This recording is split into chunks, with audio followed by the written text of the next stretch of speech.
Hello guys, how are you? So welcome. So today we are going to move forward with our discussion of functions, and in this lesson we are going to talk about the inverse function. You see, so what we're going to do is we're going to define what an inverse function is, and then after we've defined the inverse function, we're going to move on to see how actually one can obtain an inverse function for any given function. And then the last thing that we're going to do is we'll understand some interesting properties about the inverse function in relation to the function itself. You see, so those are the things that we're going to look at in this section. So let's begin. So what is an inverse function? You see, so given a function f which takes things in A and maps them to things in B, we define the inverse function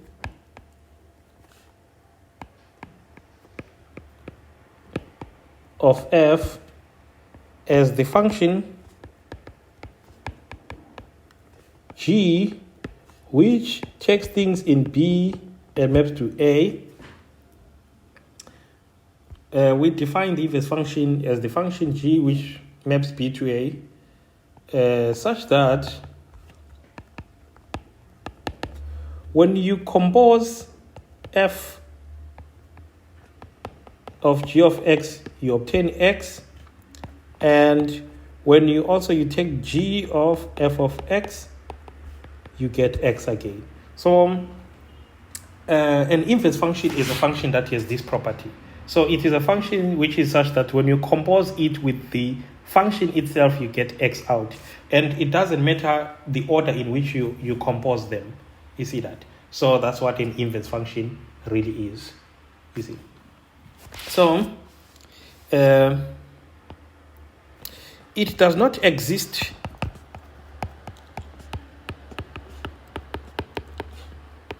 in general for any function,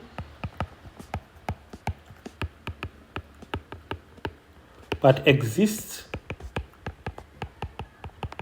only for bijective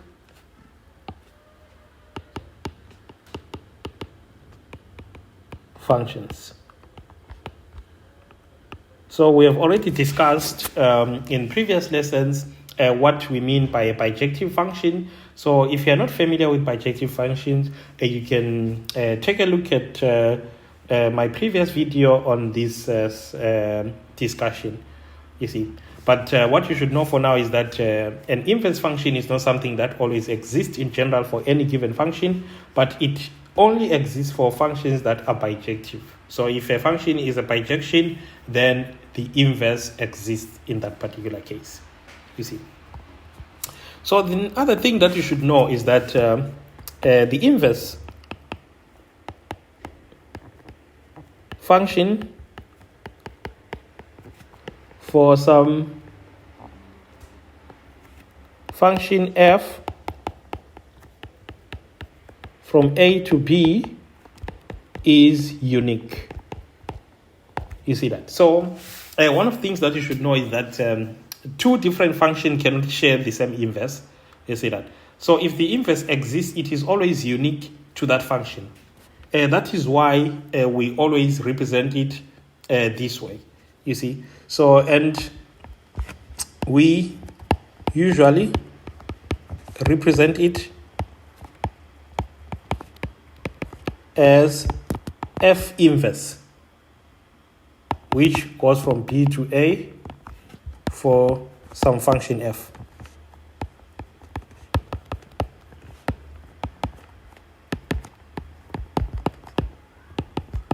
You see that? So that's one thing that you should know about an inverse function. So an inverse function is unique. That's why most of the time when the function is f, we always refer to its inverse as f to negative 1. The reason why we want to keep the symbol f is because of this uniqueness property that the inverse function it has, like that. So it is something that can be proved easily It's just that mostly for first year students, it's not necessarily a requirement for you to know how to prove the uniqueness of the inverse function, you see. So I'm not going to even prove it here either, but I'll provide the proof when I start looking at functions from an algebraic perspective, or for students who will be taking on algebra courses where we increase the level of abstraction. So for now, I'm just going to leave it here so that you can at least digest all these things. So right now, we have learned about what is the definition of an inverse function, and also we have learned about its uniqueness, that when it exists, it is unique to that given function. The question now is, how can actually one get an inverse function for some given function? So in order to demonstrate now how to find the inverse function, we are going to look at a few examples on how to do it.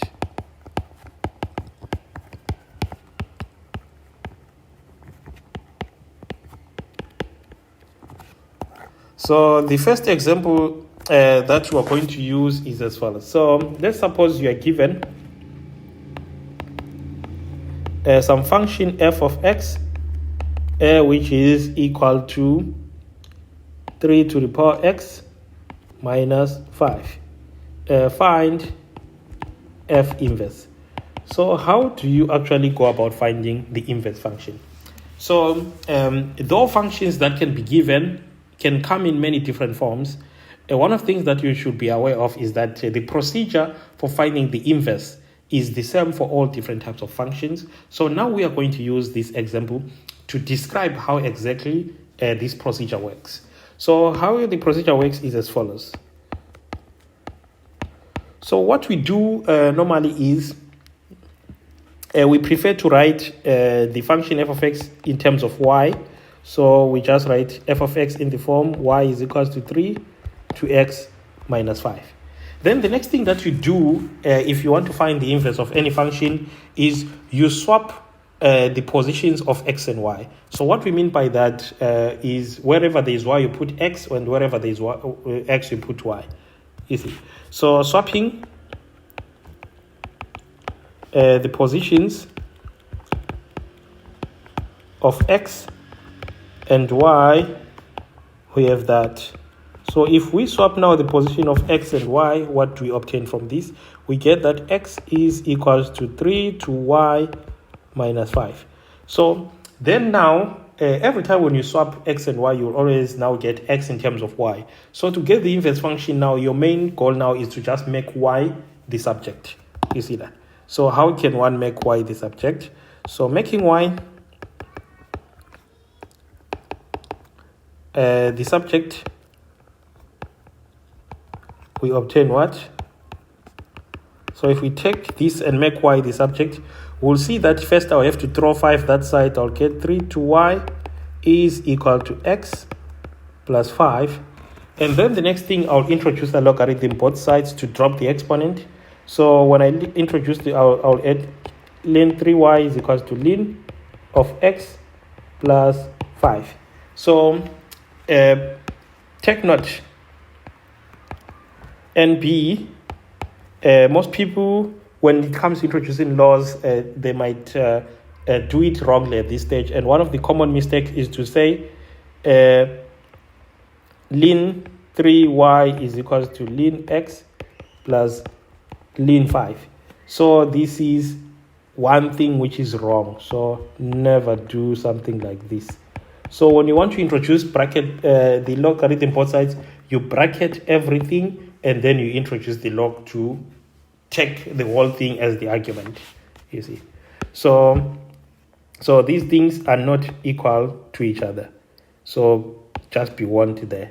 So now after this, we can see now that I can drop y, where I get y ln 3 is equal to ln x plus 5. Then I make y the subject, so I get y is ln x plus 5 over ln 3.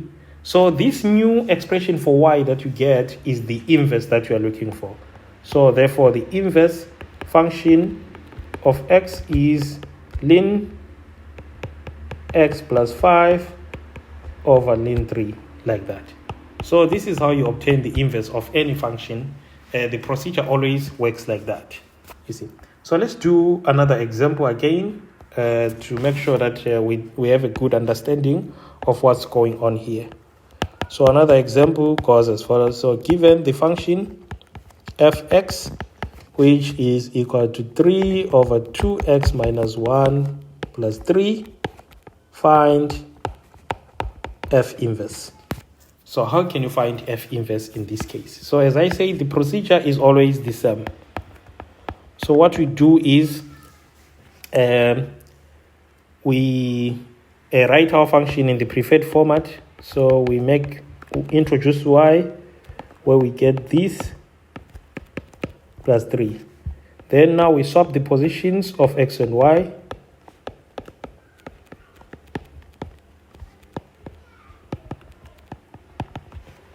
We obtain what? So if we swap the position of x and y, we get x is equals to 3 over 2y minus 1 plus 3. So now we know that the goal that we have to do now is to make y the subject.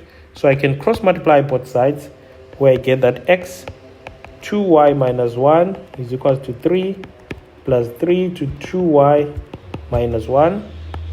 So I get 2xy minus x is equals to 3 plus 6y minus 3.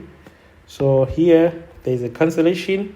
Then now we collect all terms that have y in them to one side. So we get 2xy minus 6y. Then we throw the other term x the other side. Then we pull out y from here. We see we have 2x minus 6 equals to x.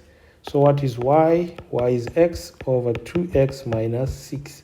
So therefore, the new expression for y is the inverse that we're looking for. So the inverse f of x is x over 2x minus 6. You see. So this is how one gets to find the inverse function. So the inverse function is simply found just by playing around with all these strategies that we have described here. So for any function that you can be given, this is how you will always find the inverse function. It works like this always. So that's one thing that we have to recall all the time. Then now what we want is to understand now some geometrical properties of the inverse. You see, so like what is the relationship between f and f inverse.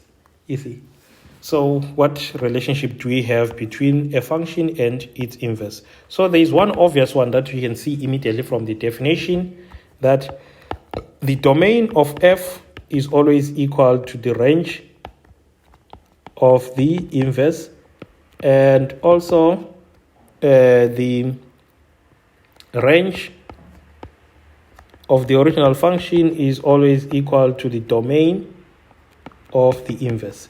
So this is one thing that is straightforward from how we define these two functions. Then what else is a property that we have between the function and its inverse? So the other property that we have between a function and its inverse is as follows. So the graphs of y is equals to f of x and y is equals to f inverse of f of x are reflections of each other about the line y is equals to x, like that. You see, so those are things that you should know, that if you have a function, the graph of a function and that of an inverse, they are always reflections of each other about this line. So what we mean by here now is as follows. So let's suppose maybe you have this Cartesian plane, and in this Cartesian plane, let's say maybe there is a graph of function f as follows. So this is the graph of the function f that we have here. So let's say now you are asked to draw the graph of the inverse in the same Cartesian plane. How will you go about that? So to go about that, the first thing is you will come and erect on this graph the line y is equals to x, which is a line which goes through the origin like that. So which forms what is known as the mirror line. Then the next thing that you do is you now mirror this graph that we have at the top to come at the bottom. So what you do now is you see how exactly you can try and replicate what we have on the other side. So you will have something like that. Sorry. So you will have something like you see. So that's how it's gonna be like. But though I failed to draw a perfect resemblance, but it has to be something almost like this. But let me try again and see if I can draw something much better than what I've drawn. So it will be something almost like that. So that's much better now. So this then becomes the graph of the inverse. So the graph of the original function and that of the inverse, they are what do we call it? They are always inverses. So one thing that I made a mistake here is if you can see closely, you can see that the graph that I draw is actually completely wrong. And why it's completely wrong is because it's now intersecting twice, while the other one was intersecting once. So which means definitely this is not the accurate sketch of this function. So we have to draw it in such a way that it intersects once also like the other original one. So those are things that you must make sure that you pay attention to when you are actually trying to reproduce a curve. So it's something like, it's very hard to draw, but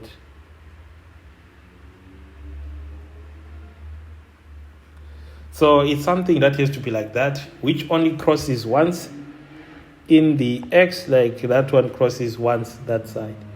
So this is how an inverse plot should be like.